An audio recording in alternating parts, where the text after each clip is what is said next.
What is going on, everybody? Welcome back to another episode of the Coach Steve Show podcast, where we recap all of college football, Illini sports, Chicago Bears, and able to talk to coaches all over the country and have great conversations. And we will also be discussing college basketball, probably not the NBA because it's softer than college basketball. And then nobody got time to talk about anything like that. But if any of that interests you, please hit the like and subscribe button on the Coach Steve Show YouTube channel. And the podcast can be found literally anywhere you listen to your podcast. Please hit the follow button on those. Please leave it a review, give it a rating, be a friend, tell a friend. It will let you know when the weekly episodes drop. I greatly appreciate everybody that listens or watches. Please do that for me. Hit the like button, subscribe button, follow it, leave a review. It helps me out so much. Thank you. If you're able to do that for me, the podcast is also brought to you by the Belly Up Sports Podcast Network. If you go to bellyupsports.com and check out that website with all the other different podcasts and blogs and everything else going on there, I think you guys would enjoy it. So go to bellyupsports.com and check all that out. Betting season is in full swing. College football, is still going on. We're slowly coming to, not quite to an end, but there's going to be less games here in a couple of weeks, which is sad to think about. But college basketball is in full swing. NBA is going on. NFL is getting halfway through its season. And you want to make your bets at MyBookie. If you go to mybookie.ag, make sure that you use the code BELLYUPFANTASY, and it's going to double your first deposit. So no matter what you deposit with that code, it's going to double. You do $10, you're going to get $20, $100, $200, $200, $400, $1,000, $2,000, whatever you want to deposit. Use the code BELLYUPFANTASY at mybookie.ag. It's going to double your first deposit. Free money. Everybody loves free money. This podcast is also brought to you by Coach Stone Football and is Back to the Basics books. If you're a football coach like me, we're coming into our off season. Even if you coach basketball or any other winter sport, you're still going to look for ways to get better at football. And Coach Stone has got you covered. If you go to coachstonefootball.com, he's got so many books I can't keep up. They're big books. I know his very first one is over 500 pages. You'll literally never have to drill again. We're searching YouTube, we're searching wherever. If you're just looking for basic drills, you're taking over as a new head football coach, you're a new young coach coming in and you're looking for drills to kind of bring to the table, he's got you covered. He's got strength conditioning books even. It can be used in youth football. It can be used in high school ball. It can even be used in college. Sometimes you got to get way back to the basics. So that's why his books are titled Back to the Basics. So go to coachstonefootball.com, check out all of his books. And I thank Coach Stone for sponsoring the podcast and helping me out with anything in the football world. And if you're looking for an energy drink for that midday pick-me-up, but you don't want that crash that happens after an hour or so, or you're looking for a pre-workout to go on the run or the gym, but you're afraid of the pre-workouts that are going to give you jitters because they have all the caffeine and other stuff that's mixed into them. You need a clean nutritional drink for that midday pick-me-up and that pre-workout. If you go to swiftlifestyles.com, they got exactly what you're looking for. It comes in a tub. It's not an energy drink in a can. It's a tub. You just put a scoop into about 8 ounces of water, 10 ounces of water, drink it, you're good to go. Gives you the brain activity and you don't even realize it. You're just kind of awake. Your eyes are going to open up. You're kind of alert. There's no jitter. There's no crash, anything like that. It has none of the other crap in it that you're going to see in other places. It's a clean nutritional drink. If you go to swiftlifestyles.com, use the code Coach Steve Show, all one word, you're going to get 15% off. I got the bubblegum flavor. It tastes exactly like old school bubblegum when we played youth baseball. It tastes exactly like that.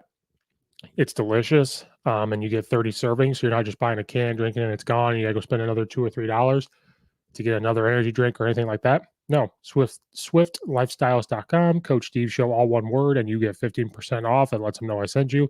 Help support the podcast. Go try it out. It's delicious. And it's not overwhelming you with all this other stuff on there. So go do that for me.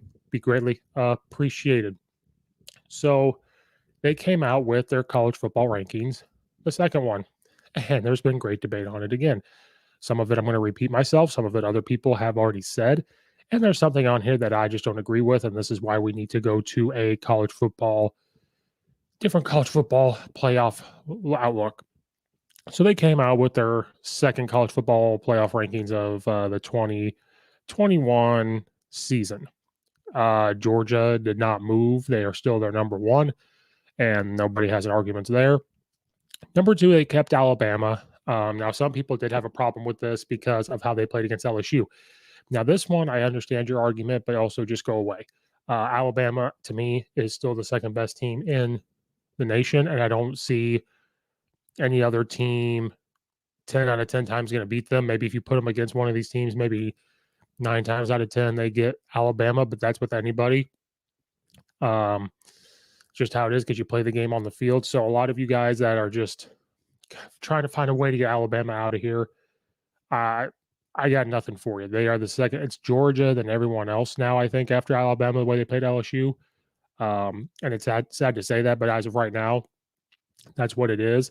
Alabama, as a coach, you're not going to overlook the team they're playing this week. But at the same time, this win that they're going to get this week is not going to put them up to number one or change some people's minds. They are playing New Mexico State. Now, Coach Nick Saban, like any other coach, he's not going to overlook this game. We've seen it many times a couple of years ago where he went on the rant of Georgia Southern, like, why are we overlooking this team? Do you not remember when we played Georgia Southern? It's rat poison. So Nick Saban's not going to overlook this team that they're playing in New Mexico State. I do think they're going to win out and get to the SEC championship game, and hopefully they get on a groove and they don't play like they did against LSU. But that Texas A&M loss may come back to bite them. But if they take care of business against New Mexico State, then they got to play Arkansas, which is a tough team. But if they can really improve, take a step forward against them, and then Auburn, not win by 20, 30, 40, 50, but just win in Alabama fashion, they will have a chance against Georgia. But to some of you that are really deep here, and maybe I'm reaching deep with some of these, I don't know, but in my opinion, you're reaching deep saying, why are they number two? The way they get LSU, well, who are you going to put above them? You want to put Cincinnati above them? I think if you put Cincinnati against Alabama, they win every time. You're going to put Oklahoma above them? Well, we've seen that song and dance before. You're going to put Ohio State in front of them? Well, we saw that dance last year. You're going to put Oregon above them? No. So to me, the Alabama and the Georgia rankings have to stay the same. I don't see any problem with that one at all. Here's where we're going to start to get a little interesting. So Michigan State, they lose to Purdue. Purdue has been a monster slaying giant this year. They slayed Iowa, which we see Iowa ever since then has kind of stumbled. And then maybe Purdue broke their spirit. Then Purdue beat Michigan State after Michigan State became number 3 in the college football rankings. Well, now Oregon has moved up to number 3. They struggled a little bit against Washington, but they pulled the win out. And then they put Ohio State at number 4. And I am not, this is going to be a little biased. I am not an Ohio State person. I never have liked Ohio State. I respect what they do. I respect how they win. But, some of you guys, the way you feel against Alabama, I feel against Ohio State. But for me, it's because I am a Big Ten guy, watching Illinois. Yes, I'm an Illinois fan. So maybe some of this is jealousy. I don't know if Illinois won like that all the time. I probably wouldn't feel this way. But Ohio State, there's just something about them year in and year out I just cannot stand. Who knows? But at the end of the day, you're looking at the rankings. Yeah, maybe they should just be up there. Now, Oregon, Ohio State played earlier in the year. Oregon did beat them. I think if you put Ohio State back versus Oregon, they might win. But for right now, Oregon beat Ohio State. So the making sense of Oregon has to outrank Ohio State does make sense, no matter what the schedule is and everything else. That's just the way the college football rankings and playoffs is right now. That's the way it has to go. And I agree with that now as we go down here. This is where I don't like what has happened here now. Cincinnati has moved to number 5.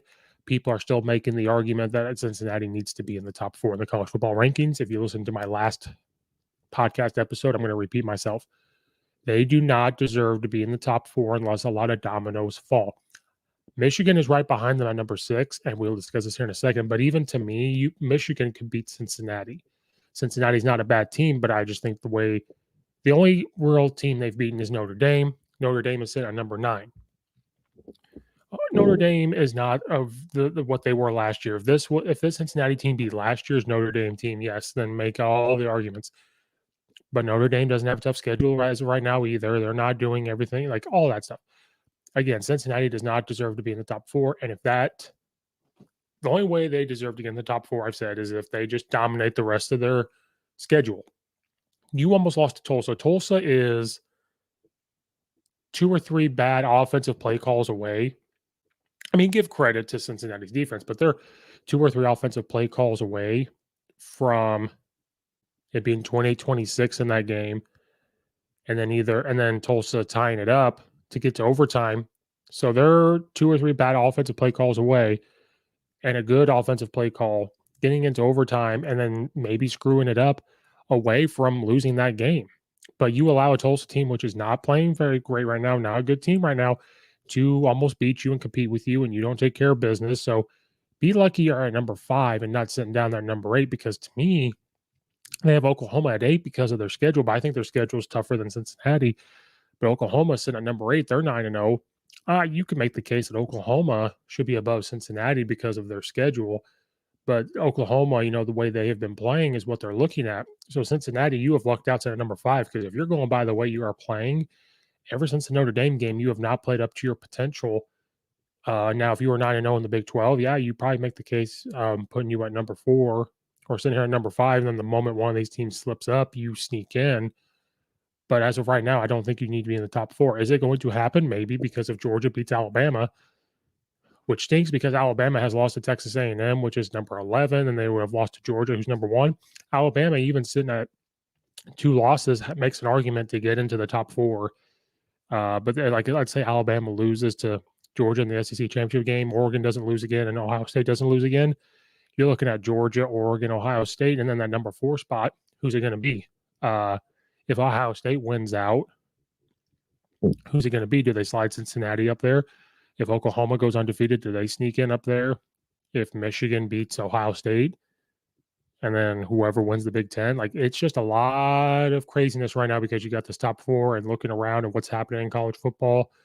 What if Purdue slays Ohio State? Does Cincinnati sneak in? What if Michigan wins this? Michigan just make the jump, and then you're going to have the argument, well, they were number 6, and now just a lot of things. But as we said right now, Cincinnati does not deserve to be in the top 4. I am very sorry, because I'm shocked even a little bit that Oklahoma's at number 8. Because if you're going by the way people are playing, I think Oklahoma could beat Cincinnati.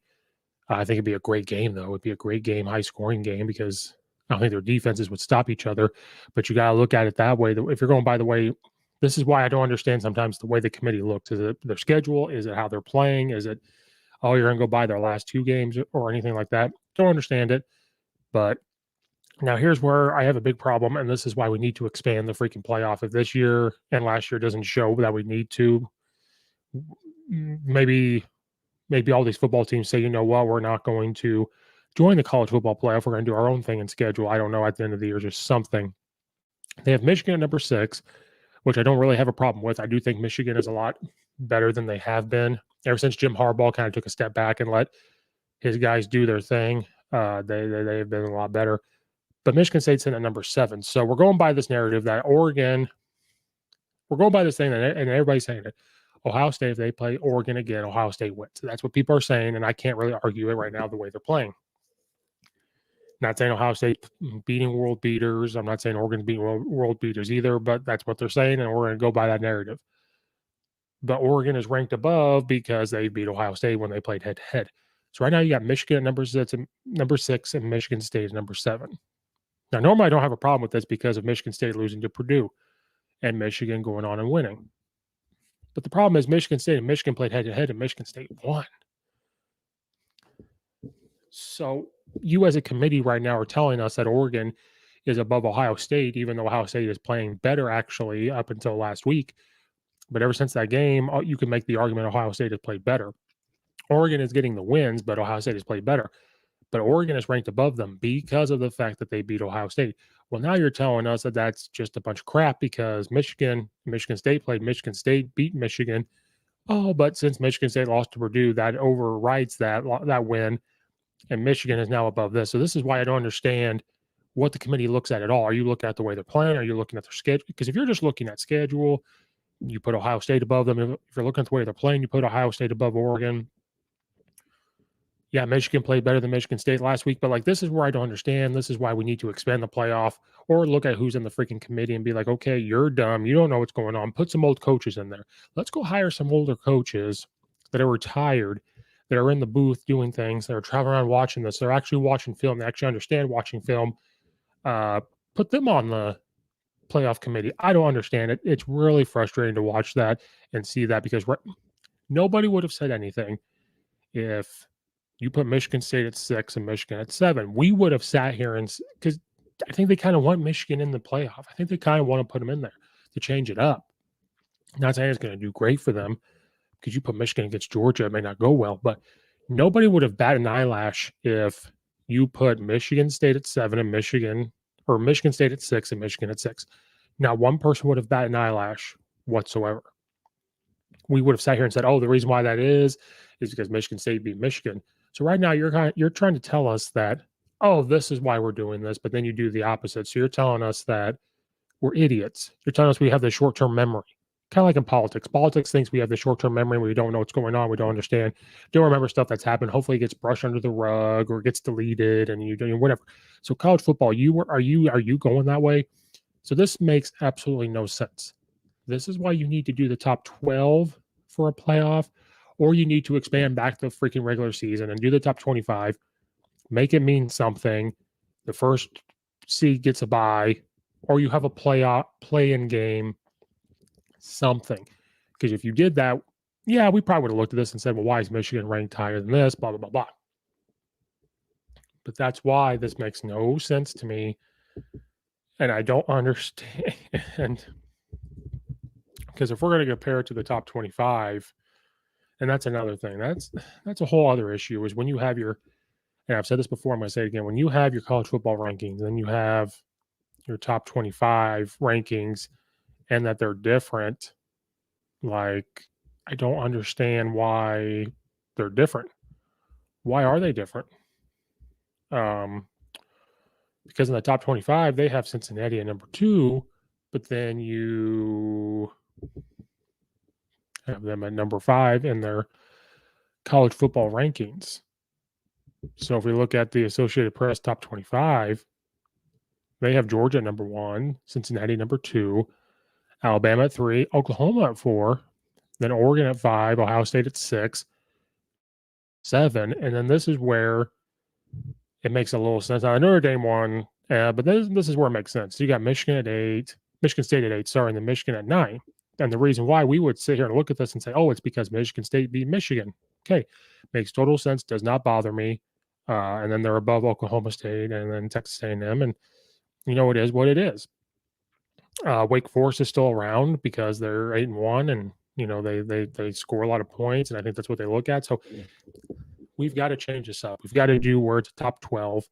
You've got to scale back the regular season, do a top 25, first round gets a bye, and they actually travel to the places they're going to play, kind of like FCS does. And I think everybody would love it. You still, and when you talk about money, yeah, they're going to make money, but you're still going to make money off of this college football playoff TV deals that they're going to have, because you're going to have all the playoff games on TV. Do they get a percentage of ticket sales? I have no idea, but there's ways for them to make money. Bowl games could call the school and say, hey, we're going to give so much money, just put our logo somewhere on the commercial one that's being played on the TV, put it up on the scoreboard, put a banner up, and then we'll take the banner down. We're going to give so much money to the school or schools. They both get some of the cut. And then NCAA, so there's ways to make money. And then once you get to the Elite Eight or whatever, it turns into bowl games. There's your money. Keep the Final Four, and then you get to the Rose Bowl or wherever you want. There's ways around it. And I've talked about it. I'm going to continue to be a dead horse until it changes. But yeah, this ranking, I like it at the top. It makes sense. And then you get to the other part that doesn't make sense. So things have got to change. Things have got to get better. It makes no sense to me. We need different people on the committee, or they need to have a fine line. We got away from the old way because it was a computer. And so when you looked at the computer, well, sometimes the top 2 didn't make sense. Well, now you're putting the human element into it, which is fine, but I think you need to find a way to do both. And the only way is to expand it, have a clear cut of what's going on. Maybe get some coaches in there that actually can watch film and understand how to watch film, and not just get people that don't understand the game and everything else. We're going to move on and talk about college football week 11. Yes, we're in week 11. It's crazy how we're moving along. We're just going to discuss some games that are going to catch our eye and that maybe have impact on what's going to happen. This one is interesting to me that we are going to talk about is Oklahoma and Baylor. Baylor coming off a tough loss versus TCU, the first one without Gary Patterson. Baylor is number 13 in the nation, and we're going by top 25. I'm not going by the college football playoff because it's stupid. And then Oklahoma is in at number 8. Oklahoma is sticking with their young quarterback. Right now, they are 68%. The reason why this is a big game is because Oklahoma is trying to make a way into the college football playoff. But Baylor actually plays pretty well. Baylor is averaging 36 points a game. They are only giving up 20. Oklahoma is scoring 42, and they're giving up 24. They're very similar in yards, 477 for Oklahoma, 457 for Baylor. Now, Baylor, though, is way more balanced. They pass the ball for 226 yards a game and then run it for 230 a game. Oklahoma is passing for 295 a game and only rushing 181. So the reason why I like this game is I think it's going to be a pretty even game, and it's going to be whoever come out and executes better. So right now, Oklahoma is going to be motivated because they're trying to figure out a way how they're going to get into the playoff, which we've seen that before, what happens when they make the playoff. But Baylor's looking to play spoiler, and they're looking to try to win the Big 12. Coach Aranda has really got Baylor playing well, and people think of Baylor as this defense because of him, that they're going to stop people, but their offense is pretty good. So the reason why I think people need to watch this game is because you're going to see some good offense. You're going to see Oklahoma do what they do. You're going to see a lot of GT counter. You're going to see a lot of GH counter. You're going to see quarterback counter. You're going to see all that stuff in zone. You're going to see really cool shallow screens. You're going to see tight end screens. You're going to see air raid stuff pass through and all that stuff. Baylor does the same thing. They run all very similar stuff. So you're going to see very similar offenses. You're going to see Baylor's defense try to fly around. I think the real reason why I bring this up, it's going to be an exciting game. If Oklahoma slips up, though, this would ruin their chances, I think, of getting into the college football playoff. And then after that, you may have to say, okay, Cincinnati, you deserve to be there over them. But this is a game I think people need to watch out for. Still no Spencer Rattler. I think he's going to be gone after this year. He's not going to stick around, which I mean, you can't really – you can kind of blame him. I think you can just compete to get your job back. But, their young quarterback's playing pretty well. He's figuring out the offense. He's just getting better each week. And but Baylor's no joke either. Bohannon, their quarterback, he's thrown for almost 2,000 yards, 15 touchdowns, and 5 interceptions, which is crazy. Their running back, Smith, is crazy. He has a 1,055 yards and 11 touchdowns. So this has the capability when they're both averaging, Baylor's almost averaging 40 and Oklahoma is averaging over 40. This could be a high scoring game. So right now, if you're just not going by, I don't know what you use to bet. Right now, Oklahoma is -5.5. The over under is 62. You may almost want to take the over because when each team is giving up 24 to 20 points, but they're averaging so much, you got to find the even ground. So if Baylor's giving up 20, but Oklahoma is averaging 42, Oklahoma could score in the 30s, about 30 points. Oklahoma's giving up 24 points a game and Baylor's scoring 36. They might score 28. So right there, you're getting over the 62. You might want to take the over on that one, but it's going to be an exciting game. Mississippi State and Auburn. This is going to be a great game. Mississippi State was number 17 in the nation. They lose to Arkansas, and then they are not ranked anymore. That I don't understand that. Arkansas is back to being ranked at 25. I don't know. Some people think they shouldn't have been ranked up that high. But this is what times with Coach Leach team is they beat teams that they're not supposed to beat, and then they lose teams they're not supposed to lose to. But Will Rogers is playing out of his mind. He has 3,307 passing yards, 23 touchdowns, and 8 interceptions. Again, I'm telling you here in about a year or two when especially the offensive line up front, sometimes they struggle in pass protection with Mississippi State, that's what they're predicated on. But when that offensive line was used to run the ball, then the air raid comes in during COVID year, you can't even really install the way you want to install and figure it out. If you watch the offensive tackles for Mississippi State, if you could line, and what Arkansas did is they lined up in wide nines and they just came after their offensive tackles. And when you get pressure on the outside, sometimes if you try to give the quarterback happy feet, which will Rogers job of not getting happy feet for quarterbacks, it causes a little problem. So if you can really get some pressure on them, that's the only way you can really stop the air raid, and you play tough and man-to-man coverage. But Mike Leach is a mastermind. They're going to find a way. Will Rogers is playing better. So I know when Mississippi State's wide receivers are in the system for a couple of years, Will Rogers is a young quarterback. He's going to be really good. He's going to be really good for the next 2 years, maybe even 3 years if they allow him to stay again. The wide receivers are built into that system. The offensive line's built into that system. Watch out for Mississippi State. might have taken some heat saying the air raid works in the SEC and we need to just stop that conversation. But then they come out and lose to Arkansas, which is not a bad loss. Arkansas is a good team, so people need to get off my freaking ass over it. But this is going to be a great game. Auburn's coming off the tough loss versus Texas A&M. So the keys for this game is Mississippi State's just going to have to not give up the sacks, not give up the pressures, just take what Auburn's defense is giving them. Will Rogers has got to do what Will Rogers does.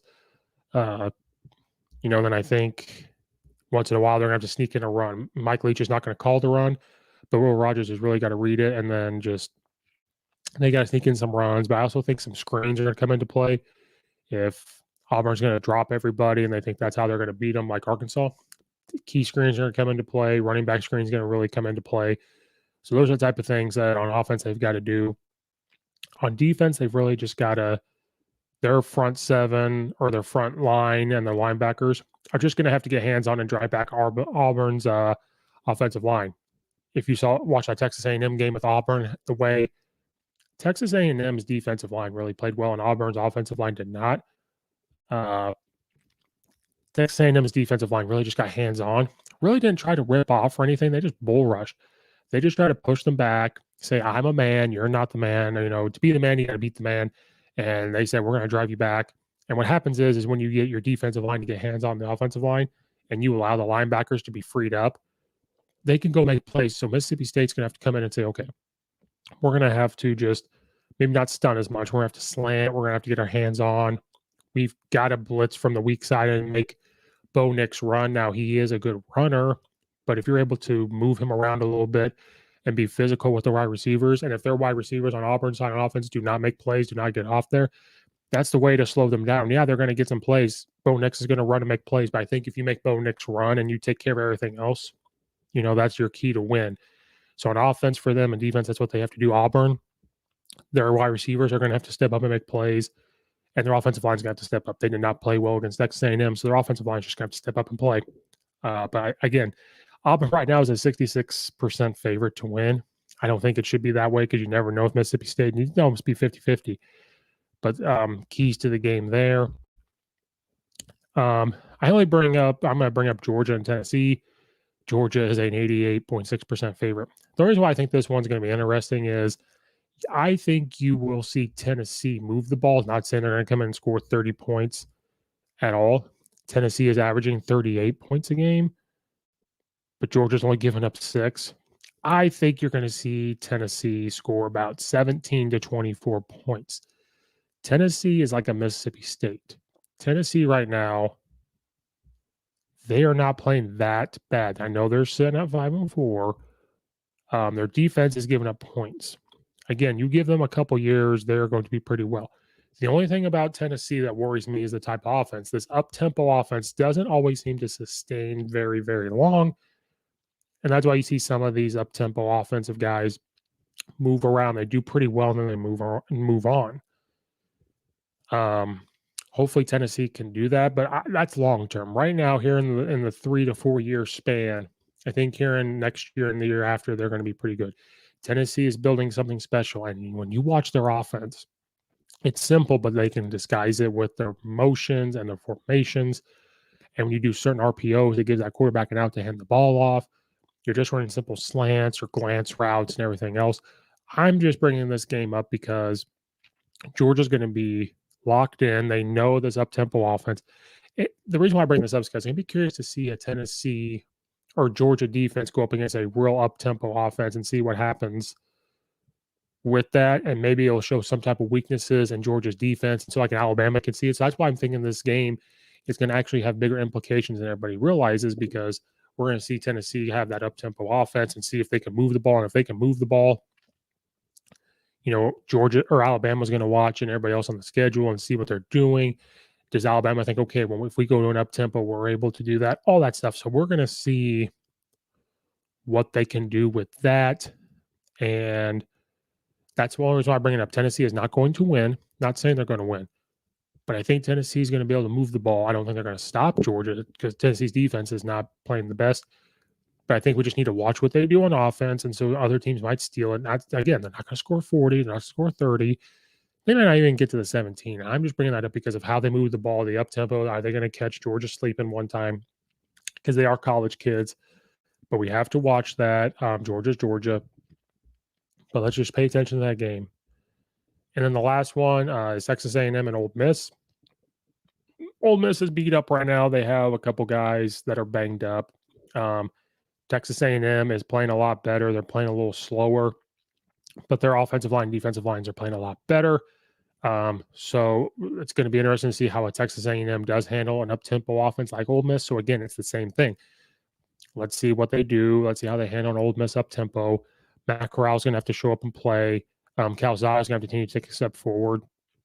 But what's interesting is Ole Miss scores 37 a game, but they are going up against a Texas A&M defense that's only get up 17 and beat Alabama, and Ole Miss did not beat Alabama. So Matt Corral is going to have to come in and play pretty well. He has 2,500 yards passing, 16 touchdowns, 2 interceptions. So I think Ole Miss may have to slow it down from time to time, but it's going to be really cool to see that up-tempo offense versus that defense, and how the front on the defense for Texas A&M is just playing lights out. They're playing a lot better ever since the Alabama game. So can Ole Miss's offensive line go? That's the game we're going to have to look at. Corral's going to get his. The wide receivers are going to get theirs. Texas A&M, their offense is going to get theirs. They're going to take the short passing game. Spiller's a great running back. He's going to get his against their 3-4 on Ole Miss. So what we're really going to have to watch is I'm going to be watching the offensive line and defensive lines for both teams. Ole Miss's offensive line, how are you going to handle Texas A&M's defensive line that's playing a lot better? So I think when you're watching this game, or I don't think I know, you're going to have to look at – everybody's going to look at the quarterback and wide receivers. You're going to have to look at the defensive line and offensive line to see how they're playing. It could be a great game. Go check it out, all that stuff. So watch for that game. But good games in the college football week 11. Sometimes you don't really get some of these games, but good games overall. And again, we got to change the college football playoff. But that's it, guys. That's it for that episode. Loyal listeners out there, podcast episodes are going to change. I do coach basketball, so we're going to have different things on there, but looking to get some guys on throughout this winter. I'm going to be looking at continuing to do this. College basketball is coming up. Going to have a college basketball episodes once we start getting into that. Hashtag ILL, INI for Illinois. But that's it, guys. Please go check out all the affiliates in the description below. Please go like and subscribe to the podcast and follow and leave a review and rate it for me, please. And thank you. And what should happen to the college football playoff system that we currently have that is stupid, and we need you guys in there to change it and just change it all together. We are gone.